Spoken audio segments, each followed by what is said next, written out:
ईशोपनिषद के 8वें मंत्र में ईश्वर के शुद्धम इस स्वरूप का उल्लेख किया गया है। परमात्मा अविद्यादि दोषों से रहित है, पवित्र है, सदा पवित्र है। परमात्मा के इस पवित्र भाव को मन में ला करके हम भी पवित्र बने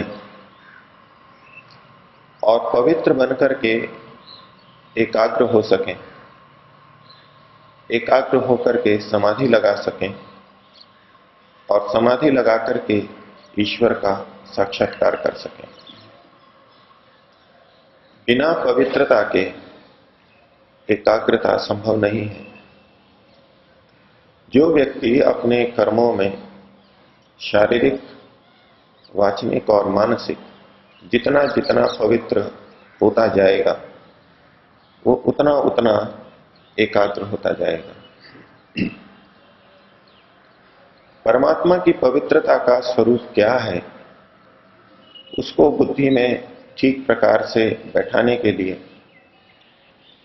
हमें अपनी अपवित्रता और उस अपवित्रता को ठीक करने के लिए किए जाने वाले महान प्रयासों को देखना आवश्यक है और उसकी तुलना में ईश्वर के पवित्रता के स्तर को हम कुछ स्तर तक कल्पना में ला सकते हैं। परमात्मा की 100% पूर्ण पवित्रता हमारे मस्तिष्क में, हमारी कल्पना में नहीं आ सकती। वो कितना पवित्र है उसका 100% भाव हम अपने मन के अंदर नहीं ला सकते, लेकिन फिर भी बहुत स्तर तक, उस स्तर तक जिससे हम अपने आप को पूर्ण पवित्र कर सकें, उस स्तर की कल्पना, परिकल्पना, स्वरूप, ये तो हम अपने मन के अंदर ला ही सकते हैं। कुछ दिनों से आपके सामने मनुस्मृति के आधार पर अपने को पवित्र करने के लिए जो उपाय वहां बताए हैं वो आपके सामने रख रहा था। इन उपायों को सुनकर के एक सीमा तक हमको आभास होगा कि हम कितने अपवित्र हैं, लेकिन ये भी एक सीमा तक ही होगा। हमको लगेगा कि इतना इतना सब कुछ करना पड़ेगा, बहुत कठिन है, हमारी अशुद्धता बहुत है। महापुरुषों को देखेंगे, सन्यासियों को देखेंगे तो उन्होंने बड़ी साधना करके इस पवित्रता को, एक सीमा तक की पवित्रता को पाया है, लेकिन फिर भी अपनी अपवित्रता का ठीक ठीक स्वरूप हमारे मन में नहीं आ पाएगा। यदि हम सारे विधि विधानों को सुन लेंगे और थोड़ा थोड़ा सा प्रयास करके देखेंगे तो थोड़ा स्वरूप हमको पता लगेगा। लेकिन जब इसी के ऊपर लग करके अपने को शुद्ध करने के लिए प्रयत्नशील रहेंगे, महीनों तक, वर्षों तक, और फिर देखेंगे अपने को एक सीमा तक शुद्ध करने पर फिर हम उन्हीं अशुद्धियों से बीच बीच में ग्रसित हो रहे हैं, फिर यत्न कर रहे हैं, फिर ग्रसित हो रहे हैं, तो हमको और अच्छी तरह भान होगा कि हमारी अशुद्धियां कितनी अधिक हैं, कितनी गहराई तक घुसी हुई हैं, उनकी जड़ें कितनी गहरी हैं। जैसे किसी विष वृक्ष को काटने के लिए, उसको दिखना समाप्त करने के लिए कुल्हाड़ी से ऊपर से काट दें तो भी वो हमको दिखाई नहीं देगा। जमीन के 1 फीट नीचे तक काट दें, ऊपर मिट्टी डाल दें, पूरी तरह वो अदृश्य दिखाई देगा। अनेक दिनों तक, महीनों तक वो दिखाई नहीं देगा। लेकिन कुछ महीनों में या कुछ वर्षों में फिर वहीं से वही वृक्ष उठता हुआ हमको दिखाई देगा। इसी प्रकार से अपने अविद्यादि संस्कारों को, कुसंस्कारों को पूरी गहराई तक हटाना होता है, दग्ध बीज भाव तक करना होता है। हम सामान्य स्थिति में परिकल्पना भी नहीं कर सकते कि किस स्तर तक और कितनी मेहनत के बाद में इन क्लेशों को दग्ध बीज किया जाता है। हम तो अभी समाधि से भी बहुत दूर हैं, और जिसने समाधि लगा ली है उसको भी वर्षों लगते हैं। आज तो हम उसकी कल्पना भी एक मोटे तौर पर कर सकते हैं, उसकी वास्तविक गंभीरता का हमको पता नहीं लग सकता। जैसे समुद्र कितना गहरा है उसका थोड़ा भान हमको हो सकता है समुद्र के पास जाकर के। हमने तालाब भी देखे हैं, समुद्र भी देख रहे हैं, तो कितना अथाह जल वाला है, कितना गहरा है, थोड़ा आभास होगा। और थोड़ा बहुत गोता लगाएंगे, थोड़ी बहुत दूर तैर के आएंगे तो लगेगा बहुत गहरा है। लेकिन वास्तव में कितना गहरा है इसका पता तो तभी लगेगा जब हम कोई पनडुब्बी बना लें और उसके माध्यम से बिल्कुल तलवे तक जाएं, और एक तलवे तक नहीं, भिन्न भिन्न क्षेत्रों में जाएं। समुद्र भी कहीं किसी तलवे में थोड़ा सा गहरा है, कहीं दूसरी जगह उससे दुगना तिगना गहरा है, कई कई किलोमीटर गहरा है। तो इतने विस्तृत क्षेत्र हैं मन के उसको पवित्र बनाने के कि उसको वर्षों तक करते करते तब जाकर के शुद्धि आती है। और जो व्यक्ति असंप्रज्ञात में जाकर के बीजों को दग्धबीज कर रहा है, क्लेशों को दग्धबीज कर रहा है, उसको वास्तव में पता लगता है कि कितना लंबा सफर मैंने तय किया है, कितनी अधिक अशुद्धि जन्म जन्मांतरों से मैंने अपने अंदर भर रखी थी। और तब उसको ईश्वर की पवित्रता का किस स्तर तक भान होगा उसको हम विचार सकते हैं। लेकिन फिर भी हम जिस स्तर पर हैं, जिस स्तर पर साधना कर रहे हैं, उस स्तर से भी परमात्मा की पवित्रता की कल्पना आसानी से कर सकते हैं। तो कल आपके सामने मनुस्मृति का एक श्लोक रखा था, अद्भिर्गात्राणि शुद्ध्यन्ति मनः सत्येन शुद्ध्यति विद्या तपोभ्याम भूतात्मा बुद्धिर ज्ञानेन शुद्ध्यति। तो अंत में प्रकरण चल रहा था विद्या तपोभ्याम भूतात्मा, आत्मा की शुद्धि विद्या और तप इन दो के माध्यम से होती है। इसका कुछ विषय आपके सामने रखा था। जब व्यक्ति विद्या से युक्त होकर के, शुद्ध ज्ञान से युक्त होकर के तप करता है, और उस समय जो बेचैनी होती है, जो परेशानी होती है, जो उद्विग्नता आती है, मन बिल्कुल उखड़ सा जाता है, किसी काम में मन नहीं लगता, अरुचि सी उत्पन्न हो जाती है, ये सारा का सारा इस तरह से है जैसे कोई बिच्छू काट रहा हो।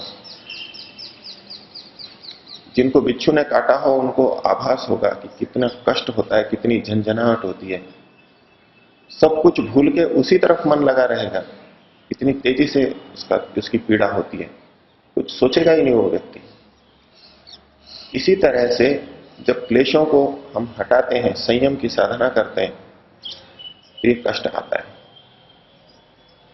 तो एक तो इस कष्ट से बचने के लिए फिर से भोगों की तरफ, असंयम की तरफ व्यक्ति झुक जाता है, और तुरंत उसको लगता है कि शांति हो गई है। और जब जब साधना करता है यही बिच्छू का दंश उसको लगता है, फिर उसको कठिन मान करके छोड़ देता है, और फिर असंयम को अपना लेता है, तुरंत शांति हो जाती है। इंद्रियां तो भोगों को पाते ही शांत हो जाती है कुछ देर के लिए। लेकिन व्यास जी ने जो कहा कि इस वृश्चिक दंश से डर करके ये असंयमी व्यक्ति, सांसारिक व्यक्ति सर्प से दंशा जाता है और मृत्यु को प्राप्त होता है। तो यदि हमें मृत्यु से बचना है तो इस वृश्चिक दंश से तो पीड़ित होना ही होगा। नशीली दवाएं अगर छोड़नी है तो कुछ दिन की तड़प तो उस व्यक्ति को सहन करनी ही पड़ेगी, लेकिन जितना लाभ होगा उसकी दृष्टि में वो कुछ दिनों की तड़प बहुत कम है, वो कष्ट बहुत कम है। कोई व्यक्ति ये तर्क कर सकता है और मन में स्वयं विचार उठ जाते हैं।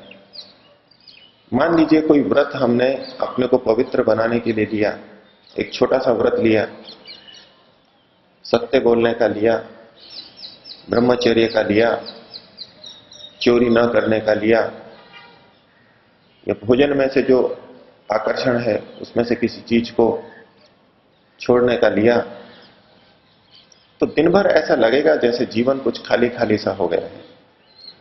दूरदर्शन देखने का यदि व्यसन है, ताश खेलने का व्यसन है, लोगों से बातचीत करने का व्यसन है, तो जिस दिन नहीं करेंगे उस दिन बड़ा विचित्र लगेगा, अटपटा लगेगा।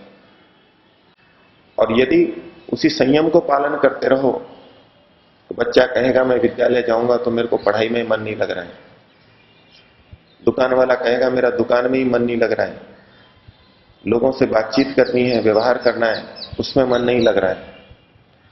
अब ये सांसारिक व्यवहार तो करने होंगे, विद्यालय तो जाना होगा, दुकान तो जाना होगा, लोगों से बातचीत भी करनी होगी, तो फिर कैसे साधना करूंगा मैं? और इधर दुकान की, विद्यालय की हानि को देख करके तो साधना को छोड़ देता है। क्या हम नशा छोड़ने वाले को ये उसके इस तर्क को स्वीकार करें? जब उसको नशा छुड़ाने के लिए चिकित्सालय में रखा जाता है कुछ दिन के लिए, वो कहे कि मेरा तो इससे विद्यालय छूट जाएगा, तो समाज के अंदर ये प्रचलन में आ गया कि ऐसी अप्रिय चीज को ना बोला जाए। घर परिवार में कोई मृत्यु हो गई है तो दूरस्थ व्यक्ति को दूरभाष पे नहीं बताते कि मृत्यु हो गई है, छोटी मोटी कोई बात कहते हैं, फिर वो आते हैं, धीरे धीरे बताते हैं, यहां आते हैं, फिर बताते हैं। ठीक है, एक सीमा तक ये चल सकता है कि हम असत्य तो नहीं बोल रहे, केवल गंभीरता बता रहे हैं। लेकिन रोगों के बारे में बहुत प्रचलित है कि रोग न बताएं। सत्यम ब्रूयात प्रियम ब्रूयात, न ब्रूयात सत्यम अप्रियम। पिछले सप्ताह एक चिकित्सक से चर्चा चल रही थी, तो कहने लगे कि मैं तो रोगी को उसका रोग जो होता है वही बता देता हूं। कुछ दिन पूर्व की घटना बता रहे थे, एक युवक आए, उनको ब्लड कैंसर था जिसका कि कोई उपचार नहीं है, कुछ दिनों बाद में मृत्यु होनी ही है। जब निर्णय हुआ तो उन्होंने उनके सब परिवार वालों को बाहर कर दिया कि आप सब बाहर जाओ, माता पिता को, और अकेले में बैठा करके उनको समझाया, बता दिया कि आपको ब्लड कैंसर है। शुरू में थोड़ा तो व्यक्ति को लगेगा, लेकिन वो भी संतुष्ट हुआ कि नहीं, आपने बता दिया तो बहुत अच्छा हुआ। उस युवक का विवाह होने वाला था कुछ ही महीनों के अंदर। अगर उस युवक को तो बाहर कर दिया जाता और उसके परिवार वालों को बता दिया जाता, तो उस युवक का कहना था कि मेरे माता पिता मेरा विवाह करवाने वाले हैं और उनको ये पता लग गया कि ये मरने ही वाला है, तो भी वो विवाह तो करवाएंगे क्योंकि एक बड़ा दहेज आएगा। ठीक है, उस लड़की का कुछ भी हो, उसकी उनको चिंता नहीं है, आपने बता दिया तो अच्छा है, मेरे पे पाप नहीं चढ़ेगा। तो चिकित्सक कहने लगे कि मैं कभी रोगी को झूठ नहीं बोलता, जो होता है वो बताता हूं, इसी में उसका हित है। और ये मान्यता उनकी कैसे बनी? उन्होंने कहा, जब मैं एमडी में पढ़ता था, रोगियों को देखता था, तो मैं भी इसी मानसिकता से ग्रस्त था कि रोगी को गंभीर रोग ना बताया जाए। तो एक रोगी को जो कि हृदय रोग से पीड़ित था, यहीं चिकित्सालय के अंदर अजमेर में, उसको नहीं बताया कि आपको हृदय रोग है, और उसके जो साथी थे, सहायक थे, उनको, पुत्र को बता दिया कि इनको हृदय रोग है और इनको चलने फिरने नहीं देना है, यही कुछ करवाना है, ये कुछ चलने फिरें, उतरें, करें, ऐसा नहीं करना है। तो इन्होंने तो परिचारक को बता के, सहयोगी को बता के अपना कर्तव्य ठीक समझ लिया, पूरा हो गया। रात्रि में वो सहायक तो सो गया और जो रोगी था वो उठ करके शौचालय में लघुशंका के लिए या निवृत्त होने के लिए चला गया। उसको चलना नहीं था, लेकिन वो चल करके गए और वहीं उनकी मृत्यु हो गई। जब इनको आके पता लगा तो इनके मन में बहुत ग्लानि हुई कि अगर मैं इस रोगी को ही बता देता कि तुम्हारे को ऐसे चलना नहीं है, तुम्हारे को ये रोग है, ये गंभीरता है, तो ये चल करके नहीं जाता और इसकी मृत्यु नहीं होती। उन्होंने कहा कि वो दिन है और आज है, मैं कभी झूठ नहीं बोलता। तो समाज का हित सत्य बोलने में है। सत्यम ब्रूयात प्रियम ब्रूयात, न ब्रूयात सत्यम अप्रियम। अप्रिय सत्य न बोले, ठीक है, लेकिन हम अगली पंक्ति को नहीं देखते। प्रियम च नानृतम ब्रूयात, झूठा प्रिय भी ना बोले, प्रिय प्रिय बोलता रहे और झूठ बोलता रहे, इसके लिए भी तो मना किया है। हम किसी बात को नहीं कहना चाहते तो ठीक है, कुछ समय के लिए हम मौन रह सकते हैं, लेकिन हम प्रिय बोलते रहें और असत्य बोलते रहें, ये ठीक नहीं है। तो वाणी की पवित्रता तो सत्य के अंदर है और हितकर बोलने के अंदर है। तो सत्य पूताम वदेत वाचम और मनः पूतम समाचरित। हम जो भी क्रिया करते हैं वो मन से पवित्र करके, मन से विचार करके करें, ये हमारी क्रिया की पवित्रता है। तो मनु महाराज ने, मनु महर्षि ने हमारे आचरण की पवित्रता के लिए बहुत से उपाय बताए। हम उन उपायों को भी थोड़ा थोड़ा करके जीवन में अपनाएं और उसके साथ साथ अपनी अशुद्धता का भान भी करते जाएं कि कितना कचरा अंदर भरा पड़ा है। अपने कचरे का भान करें और उसकी तुलना परमात्मा से करें कि वो कभी भी अविद्यादि दोषों से, अपवित्रता से ग्रसित नहीं होता, वो सदा पवित्र है और मेरे को उसी की तरह से पवित्र बनना है। इस भावना को मन में लेकर के, इस लक्ष्य को लेकर के व्यक्ति चलने लगे तो पूरी साधना उसके इसी में समाहित हो जाएगी और वो व्यक्ति समाधि तक आगे पहुंच सकता है।